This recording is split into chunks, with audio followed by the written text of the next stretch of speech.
How to make quiz in Canva. So first, go to Canva and then just log into your account. Now here you can just click on the search bar here and then search for quiz. Okay. Now here you can select any of the templates here available. There are free and there are paid. So if you want to use a paid one, you can just look for the ones that has the crown here. So if you want to use a free, you can just select the ones that doesn't have a crown.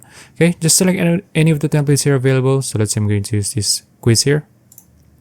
And then click on customize this template. And there you go. Now here, as you can see, there's a lot of pages here. And you can start editing this page here however you want to match the desired outcome of the quiz that you want to use or create.